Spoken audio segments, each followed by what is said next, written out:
What's going on, you guys? Welcome back to EP09. Alright, so the prejudging for the Cali Pro just wrapped up, and I gotta say, we had some surprises in this lineup, especially when it came to the top two. I'll get to that here in a second. This was really exciting, you guys. So first off, we had the individual routines.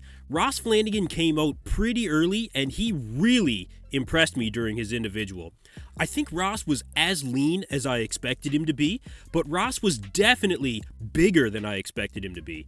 The legs were really dialed in from the front and from the back. He brought great conditioning at this show, and this was hands down the best showing we've ever seen from Ross Flanigan.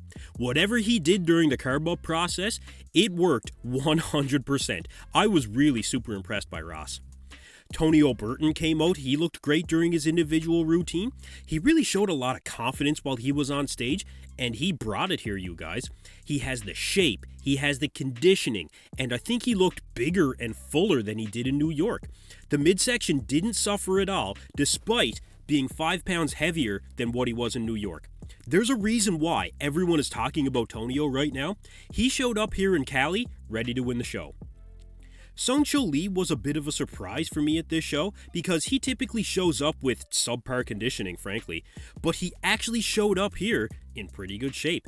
Definitely better than what we usually see from Sergio Lee. He still looked soft from the back and the hamstrings, but I think from the front, he actually looked pretty well dialed in. Now, as for Sergio Oliva Jr., the crowd went nuts when he took the stage.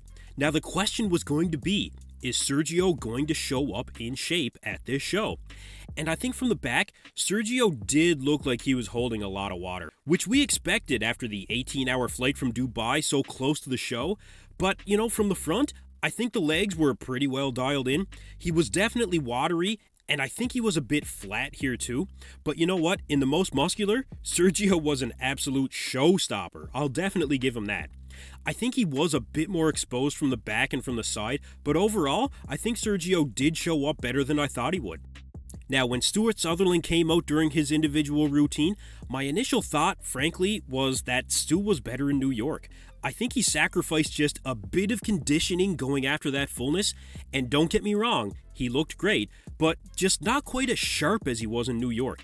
You could really tell in the hamstrings and glutes, they were razor sharp in New York, but here, he looked like he lost a little bit of that definition. His midsection didn't look as tight to me either, but although he was better in New York, I did think that he was still going to be in the running for the top three. So, as we made our way to the first callout, consisted of Tonio, Sergio, Stu, and Ross Flanigan. And this was a harder battle to call than I thought it would be, for a couple of reasons. During the first callout, they mainly kept Tonio and Sergio in the middle. They did move Ross to the center in place of Sergio for the final most muscular, and I will say, Ross was giving it everything he had in the posing. And I think Ross was the most conditioned in the lower half from the back. Just a really impressive level of conditioning from Ross here. Like I said before, I think Stu was having some trouble with his midsection during the first callout and through his individual. He looked like he had a bit of stomach distension, especially toward the end of the first callout. Definitely not the midsection we saw in New York. He needs to work on the execution of that side tricep pose too, but I do think he looked better as prejudging went on in terms of that real pop to the muscle. Now, as for Tonio, I did hear during the interview with Tamer El-Gindi before the prejudging that he was up 5 pounds from New York, like I mentioned before. And of course, Tonio brought the conditioning. He has the superior shape in this lineup, but the question was, will Tonio be outsized in this lineup?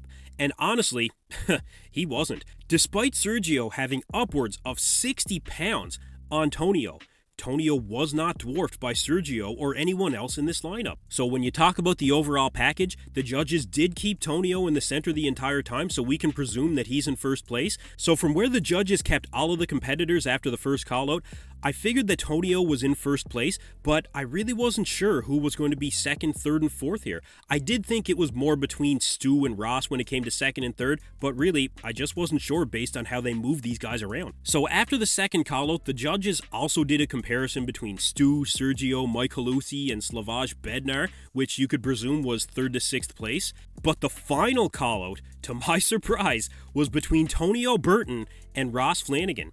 Now, you guys, who would have called this one going into the show? I think it was the superior conditioning and the fullness that Ross got over Sergio and Stu, and like I said, Ross was posing like his life absolutely depended on it. I think Tonio just has the superior overall package though. This prejudging is the perfect example as to why shows are won by competitors who bring the best overall package. You have Sergio and Stu, who are both really big guys, but they're lacking in overall structure. And Sergio was soft from the back. Stu didn't have the same crispness that he had in New York. Now, Ross was the next competitor that brought the best overall package behind Tonio.